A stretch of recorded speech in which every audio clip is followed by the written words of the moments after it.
Hi everybody, this is Krista with the Big Family Homestead, and today we're going to make another awesome meal in a jar. We're going to make some chili. Now, you ask why? Why would I have chili ready to go in a jar or a Mylar bag when I could just make chili? Chili takes a long time to make. Now, there are a couple of ways you could do this. You could can the chili like this, pressure can it, I should say.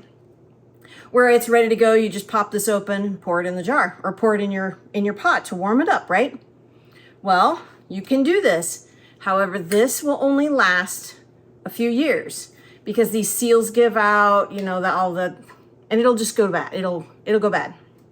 Or you can use freeze-dried stuff and put it in either a Mylar bag or in a mason jar. Not this one. This is one of my seasoning jars, but like this. Or in a Mylar bag like, this, and it will be sealed and ready to go and can be on the shelf for lots of years. I'm not going to give specifics, but it could be 15, 20 years. Excuse me. So that's what we're going to do today. We do, however, pressure can chili, but I think this is going to be a great alternative where all I have to do is pour this into a pot, add 8 cups of water, get it boiling, and then it's done. This, yes, is faster, but this also takes a lot more time in prep work. This takes 90 minutes to pressure can, not including the time that you take to cook the ground beef and add all the ingredients and then let it simmer for a little while and then pressure can it. Doing it this way is going to take minutes. Now, before we start prepping the chili mix, we're going to go ahead and do the chili seasoning mix, and I'm going to make it and mix it in a jar, and then we'll add some of that seasoning mix to our chili. So we're going to start with 4 teaspoons of chili powder. So 4 teaspoons is 1 tablespoon and 1 teaspoon. So we're going to start with that, and then next is our onion, and that's 1 tablespoon. 1 tablespoon of garlic. Now, if you want to add heat to this, that's up to you. That's entirely up to you. We're not super hot heat chili kind of people, so I'm not adding any heat. Okay, 2 teaspoons of ground cumin, 2 teaspoons of parsley, and then we need 2 teaspoons of salt. And we're using the Himalayan salt. That's our favorite salt. You can use whatever salt you guys have at home. And then just a 1/4 teaspoon of pepper. Now, like I said, if you want to add heat, add heat. This is the time to do it, or you can add jalapenos to the mix, whichever. So we're just going to give this a good mix. And then we'll set this off to the side and get our meal in a bag, chili in a bag, ready to go.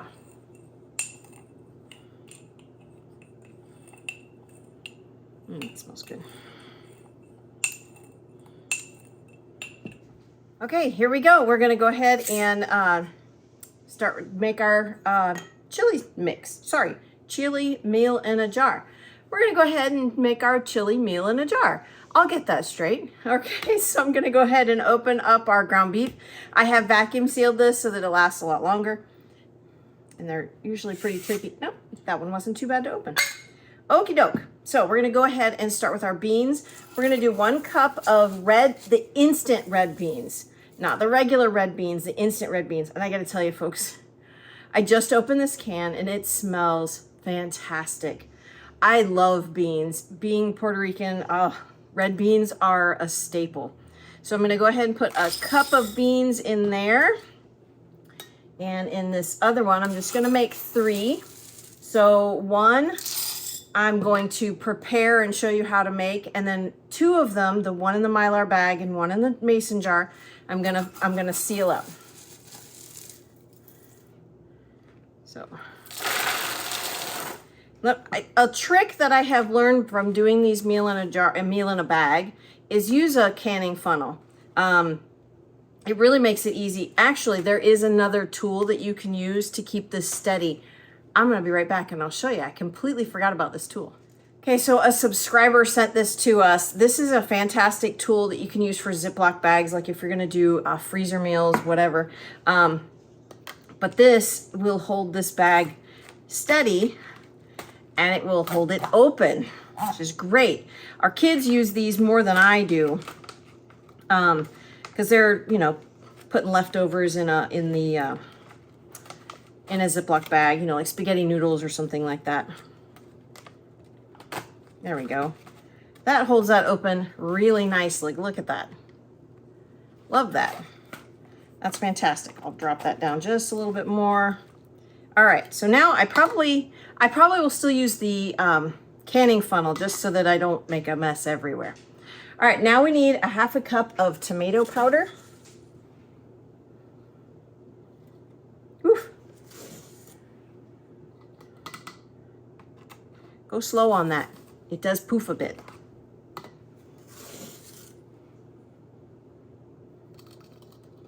Okay, and then we're gonna go ahead and get a 1/2 cup of the chopped onions. You can do onion slices if you want. I figure to save space, we'll use chopped onion. Nope, need my canning funnel here. There we go. Okay, now we need our ground beef. We need 1 cup of ground beef.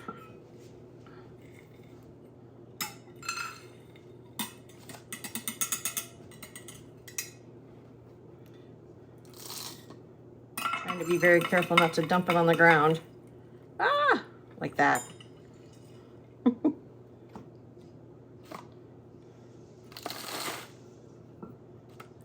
And one more. This ground beef is so good. Alrighty. Nope, we missed a piece. Oh, there's another one. Don't want to lose those. All right, put the top on that. Set that off to the side. All right, now we need our tomatoes. Oh, I think I need some more room here in this bag. Need to shake this down here. There we go. I think I'm gonna actually skip the tomatoes for now. I think what I'd like to do, instead of using the freeze-dried tomatoes, I think I'm gonna, when I go to make this, I'll use a can of diced tomatoes. That will be really good. So now we need our celery. We need a 1/2 cup of celery.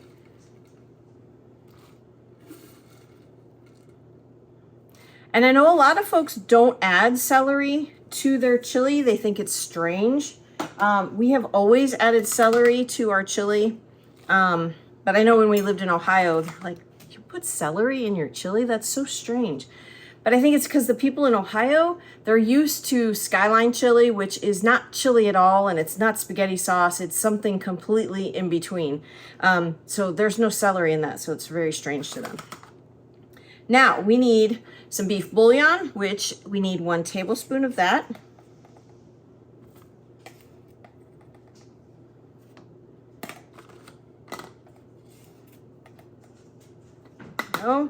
And then last is our chili seasoning that we made, and we need 1 tablespoon of that. And while the camera was paused before I put all the seasonings away, I doubled the recipe just to fill up the jar. So 1 tablespoon of that chili seasoning. And if you want to reduce the salt, of course, this is very customizable. You can make it however you like. It's per your tastes. So, okay, these are done. And actually, I think what I'm gonna do, folks, is I'm gonna add more ground beef and more beans to these, because ground beef and beans that's what makes chili. So I'm gonna add another 1/2 cup of each to these jars to fill the jars up.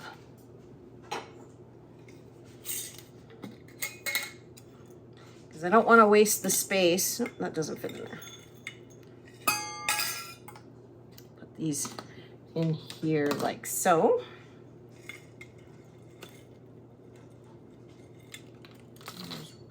There's 1/2 cup there and a 1/2 cup there. That should do it for that. Oh yeah, that's perfect. nicely. Nice, and it just looks so pretty, doesn't it? I love that. Okay, now for this Mylar bag, I didn't bring up the sealer. It is downstairs, but it does zipper shut. So when I go downstairs, then I'll be able to seal this properly so that it stays fresh.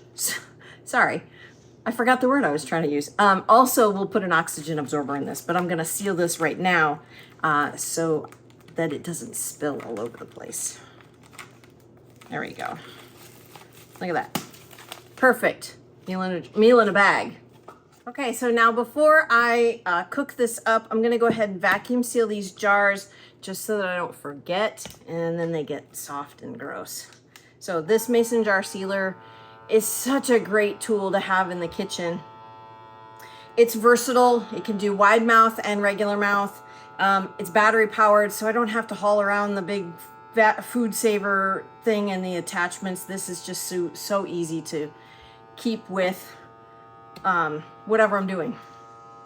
So I let this vacuum seal for about 30 seconds and then it's done. I probably could put this in a smaller jar, and I probably will here in a little bit. There we go. All sealed. All right. And then for our chili in a jar or in a bag, but this one's the jar. So we're gonna go ahead and seal that one too. Okay, so we've cleaned up our stuff. We're gonna go ahead and get some, 8 cups of water boiling. So we're gonna put this in here, oh so very carefully. Usually when I pour water, it spills everywhere, so. Get this going on a high heat. And wrong burner. Get this going on a high heat. And then we'll be back in just a second. Okay, so our water is, just about boiling. So we're gonna go ahead and add our chili mix in there that has the chili seasoning in it. We're gonna add that in there. And then remember I had said I didn't want to put diced tomatoes in there, the Thrive diced tomatoes. I wanted to put in the whole, or a can of diced tomatoes. I'm gonna go ahead and put that in there. Just like so. I'm not even gonna drain it because I added extra ground beef. So that extra liquid is gonna be perfect. So what we're gonna do is we're gonna let this simmer for about 25 to 30 minutes. I'm gonna turn it down on low. I'm just gonna let it simmer and do its thing. It might not take that long, but it might. I'm not exactly sure. So it just depends on how rapidly it boils and all that nonsense. So we're gonna put a lid on this. We're gonna turn it down and let this simmer. We want the beans and the ground beef to be, well, we definitely want the beans to be soft. We don't want them crunchy in any way, so we'll let this go. Okay, folks, so we waited our time. We let this simmer for a good bit. We're gonna go ahead and take the lid off. And you know, it's funny. The lids are hot, so I generally use a spoon to take the lid off so that I'm not burning my hands. So give this a good stir. Look at that. Look at that. Delicious. There's those diced tomatoes, the can that we put in there, the ground beef, the beans, the celery and onions. Delicious. So let's go ahead and put some in a bowl. You could put sour cream, you could put cheese. Actually, when we lived in Cincinnati for a while, we would eat Skyline chili. Well, they showed us the way you eat Skyline chili is you eat it over spaghetti noodles. And we really enjoyed that. So what we like to do is you will make spaghetti noodles and then this will stretch a lot farther. So it kind of cuts down on the heaviness of the meal and the acidity also of the meal. So we like to do it that way. So I'll be boiling up some noodles. This will be for dinner. So look at that.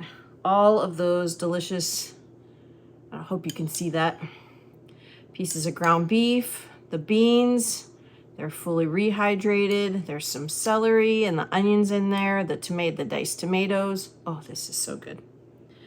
It's really, really hot too. I'm gonna put a little bit less on my spoon so I don't burn my mouth. I did, however, blah, blah, blah, blah, blah. Yes. I did have to add more seasoning to it. It just didn't, it was kind of bland. It was not flavorful enough. So I added almost the whole jar of seasoning. I like to have flavor in my food. We're not fans of bland food. And in that jar, there was not that much salt. It was just mostly seasoning. But I like to have flavor in our food. And everybody else does too. That is so good. So yummy. I'm only going to take one bite so I can actually finish what I was going to say. Very good, very easy, shelf stable for a very long time. I hope you like this video, folks. If you did, there's a description box. In the description box below is the recipe. Also, there's a link to our Thrive Life website if you want to check out the ingredients and see, sorry, choking on a piece of ground beef. Don't do that. I don't recommend it. And see if it is a good fit for your family. Like I said, I hope you enjoyed the video. If you did, please don't hesitate to like and subscribe. It truly helps our family out. I'm Christa with the Big Family Homestead, and you have a blessed and amazing day.